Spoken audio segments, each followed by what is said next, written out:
Hey guys! Today I'm back with a new fluid acrylic swipe. I have my acrylic paints mixed with the pouring medium for the bloom method. So, that means today we're using a combination of house and acrylic paints. If you've seen any of my previous videos, you probably know that I love swipes. They're my go-to method of acrylic pouring. Even though fluid acrylic art is mostly unpredictable, I think the swipe gives you a bit more control over where the paint ends up on the canvas. For the most part, I like to load my canvas with multiple colors.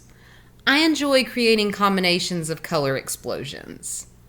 For this pour, I decided I wanted to try to keep it pretty simple. I have Pebeo Iridescent Blue Black, Culture Hustle Black 2.0, Winsor & Newton Titanium White mixed with Jacquard Pearl X Micropearl, and Tommy Art Silver. The cell activator color that I'm using is Winsor & Newton Mars Black. The pouring medium I have today is a 3:1 ratio mixture of Valspar Signature Untinted Semi-Gloss House Paint in Base C and High Gloss Minwax Polyacrylic. I've been through several different untinted house paints after I could no longer find the original brand I started out using. I have found that most of them work just fine, but some of them are thinner than others. I suggest that you stick with a base C or 3 in whatever brand you choose. These will give you more pure color results when you mix in your acrylics. The Valspar Signature is fairly thin to start with, so if the base you choose is on the thicker side, you may need to adjust the amount of polyacrylic added. My cell activator is a 1:1:1 ratio of Floetrol, Lucas Krill pouring medium, and Amsterdam pouring medium. I also add in Minwax pre-stain. I typically mix at least 3 ounces at a time, or 1 ounce of each medium. For this amount, I add anywhere between 6 and 8 drops of the pre-stain. So if you're mixing less, you will need to adjust the amount of pre-stain accordingly. If you don't have these extra pouring mediums handy, you can stick with plain Floetrol and add in the pre-stain. Your results will be slightly different cell-wise, but you will still get plenty of cell action.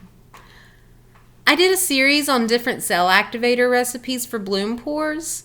If you want to check them out, I'll leave a link to the playlist in the description below. I've been asked before how I choose where to put the colors. Honestly, it's just random for me. When I mix colors for a pour, I don't really think about the position they will be on the canvas. I'm thinking about how they will look next to each other. I've mentioned doing test pours before where I do drops of colors I'm using on my plastic to see how they interact. I will occasionally layer them differently during these mini pours, but usually while I'm mixing them, I come up with which colors will look best next to each other and mixed with each other. Since most of my pours end up stretched across the entire canvas, the original placement doesn't matter as much. So when I look like I'm tossing paint onto the canvas, I am. There are more systematic approaches to color placement and layering, but I prefer the randomness. I have to be honest, with my love of color, I wasn't super excited going into this pour. At this point, I can't even remember what triggered me into doing something with more simple colors, but I'm glad I did. I love how well these 4 colors played together. The canvas ended up being mostly monochromatic with little hints and peaks of shimmery blue. I guess I learned my lesson. Not every pour has to be an explosion of in-your-face color. Sometimes simple can be best. What do you guys think?